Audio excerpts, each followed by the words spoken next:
been tough. The first couple weeks were tough.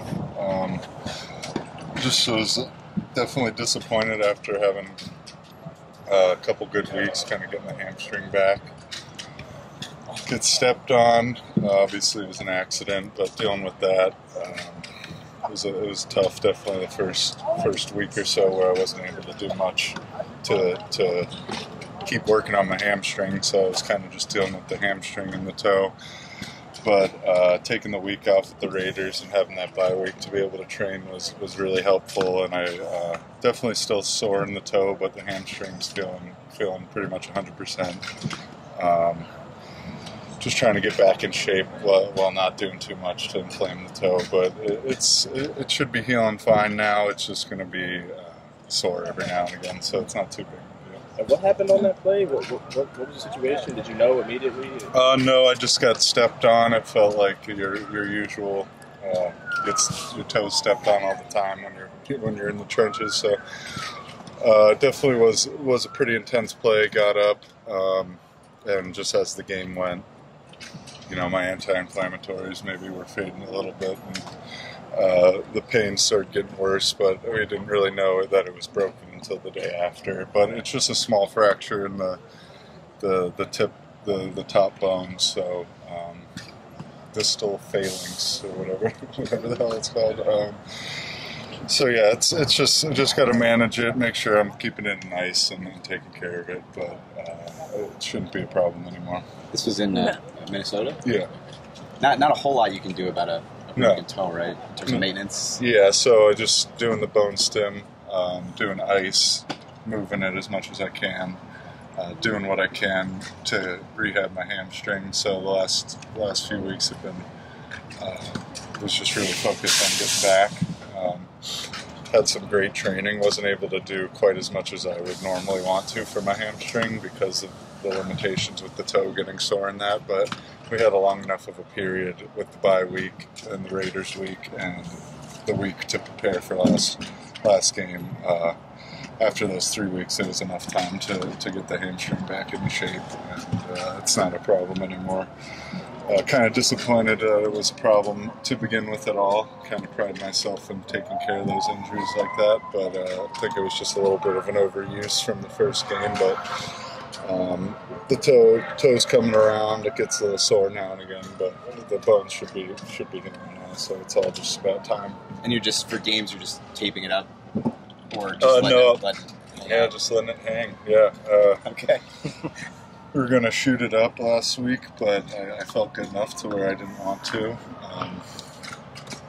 There's always a risk when you can't feel it, but I felt pretty confident going into the game. Definitely was a little nervous, kind of how everything would respond after just training. Wasn't really able to practice, but I felt really good out there. I think we did a good job with rotation, and my hamstring is feeling 100%. It's just got to make sure I take care of this toe for a few more weeks, and it shouldn't be a problem.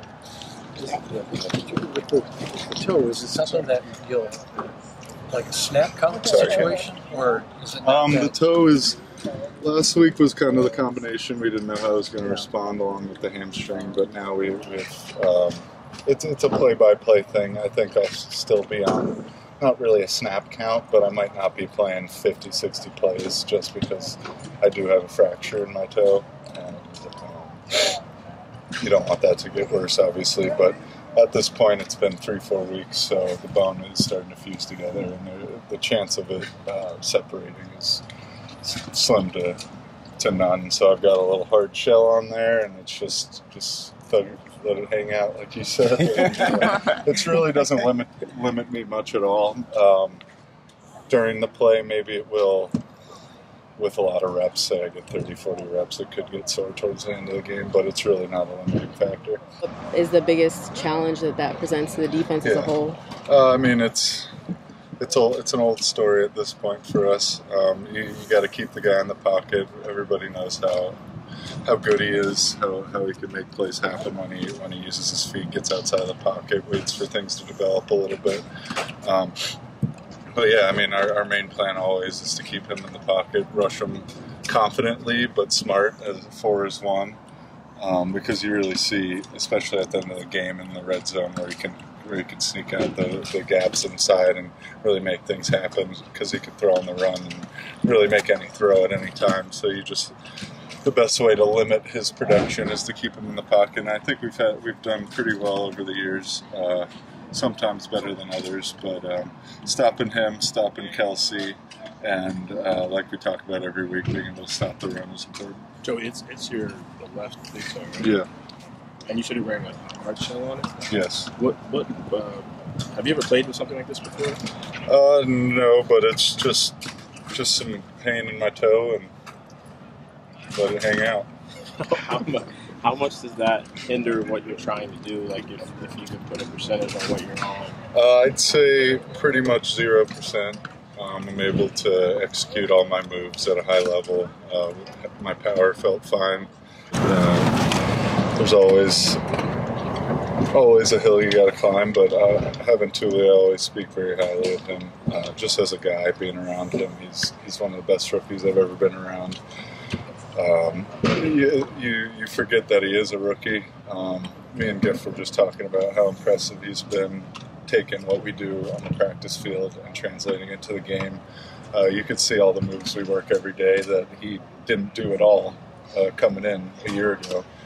And now he's executing some of these moves at extremely high level, beating really good tackles, doing moves that honestly it took me a lot longer to pick up and to figure out. Maybe he didn't.